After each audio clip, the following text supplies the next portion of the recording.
आता आपल्या आवडत्या मालिकेचे संपूर्ण भाग मालिका प्रसारित झाल्यानंतर लगेचच पाहू शकता फक्त सन नेक्स्ट वर. भारतातील प्रेक्षकांसाठी मोफत सेवा.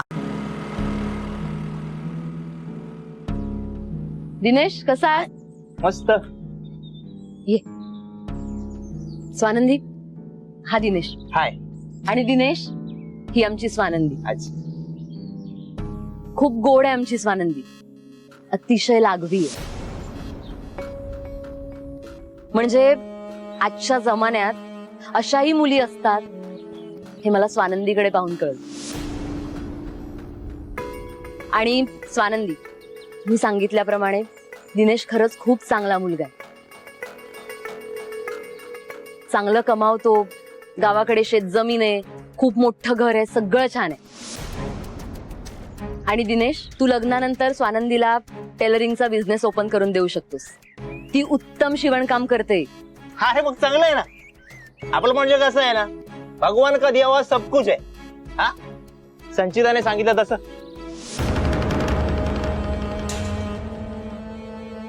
आय मीन संचिता म्हणते तसं. माझं स्पष्ट मत आहे, घर सांभाळायला चांगली खमकी मुलगीच पाहिजे. काय म्हटलं ना तर मुलींच्या अशा रांगा लागतील, पण काय आपल्याला चांगली मुलगीच पाहिजे ना. ते सोशल वर्किंगचं सांग ना तिला. अरे हा, ते तर विसरूनच गेलो. सोशल वर्किंग जाम करतो आपण. काही छोटी मोठी एनजीओ पण आहे आपली गावी. गावात कोणाचं अडलं नडलं ना, सगळे आपल्या दाराशी येतात. आणि हो, ते महिला विकास महिला विकास पण खूप करतो आपण. दर राखी पौर्णिमेला ही लाईन लागली असते घराबाहेर आपल्या. दिनेश, आता आपण लग्नाबद्दल बोलतोय ना. हो, लग्नासाठी तुमच्यासारखीच मुलगी पाहिजे आपल्याला.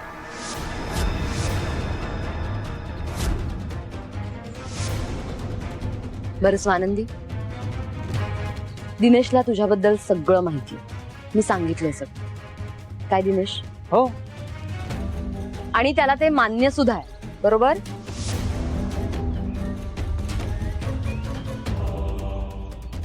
मग आता हे फिक्स समजायचं ना? हो, मला काहीच प्रॉब्लेम नाही. Good, congratulation. Thank you. Swanandi, congratulation. आता पटकन पुढची बोलणी करूया. आणि मी तर म्हणते दिनेशच्या गावी जाऊनच लग्न करूया. स्वानंदी, तुझ्या या एका डिसिजनमुळे तुझं सगळं लाईफ चेंज होणार आहे. काय झालं? हशी का बघतेस? हे इमोशनल होण्याची, थँक्यू म्हणण्याची काही गरज नाही. I am always there for you.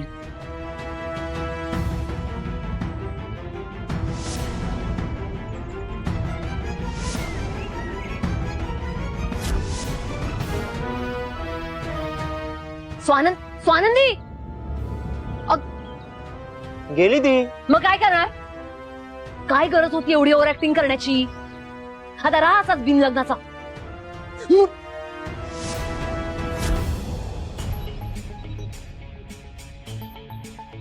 मावशी, हे स्वानंदीचं हॉस्टेल आहे. या गेटने तुम्ही आतमध्ये जा.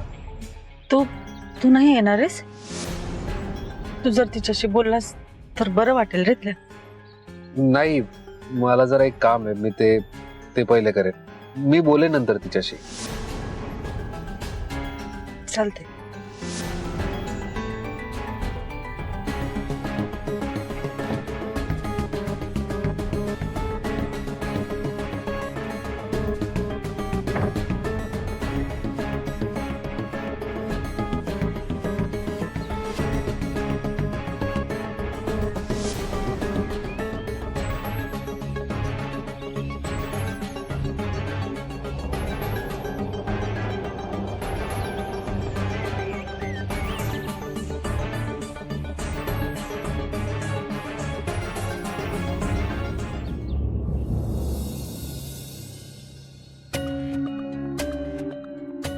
सुजित, टेंडर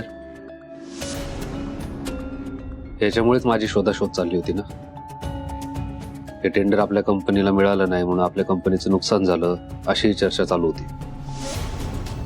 ज्याने जिंकलंय त्याच्याकडून त्याच अमाऊंट मध्ये डील क्रॅक केलाय आणि माझ्यामुळे तुला साहेबांना जो काही त्रास झाला त्याबद्दल पुन्हा एकदा सॉरी.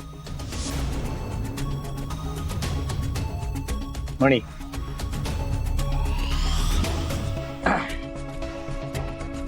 नाही, गेले 2-3 दिवस मी स्वानंदीला फोन करण्याचा प्रयत्न करतोय, तिचा फोन लागत नाही. तुम्ही असाल ना कॉन्टॅक्ट मध्ये? नाही.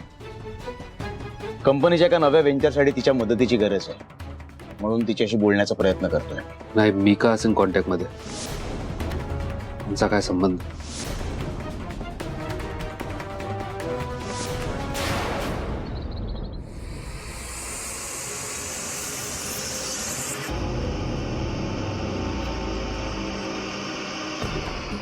आई,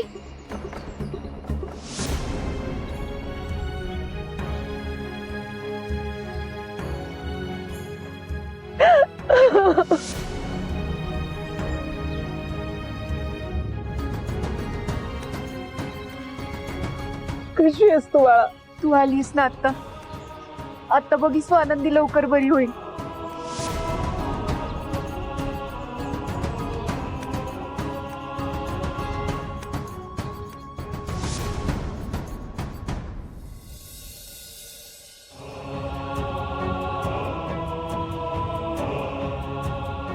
बास झालं स्वानंदी. आता आता तुझी शपथ आहे माझी. सांग, तुझ्या पोटातल्या बाळाचा बाप कोण आहे? शपथ सुटली म्हणाई. पण असले प्रश्न विचारून मला धर्मसंकटात टाकू नकोस. गप. लेकीच्या पोटात मूल वाढते आणि त्या बाळाचा बाप कोण आहे हा प्रश्न विचारणं म्हणजे धर्मसंकट वाटतंय तुला? पास झालं स्वानंदी. मला सांग, तुझ्या मित्राचं नाव काय आहे? अगं, हे असलं वागणं आपल्या संस्कारात नाही बसत बाई. लग्नाच्या आधी पोरीला अब्रूलाही जपावी लागते. पोरीची अब्रू म्हणजे काचेचं भांड असते बघ. एकदा का त्याला तडा गेला की फक्त आयुष्यभराची बदनामी. पण आता काय करणार?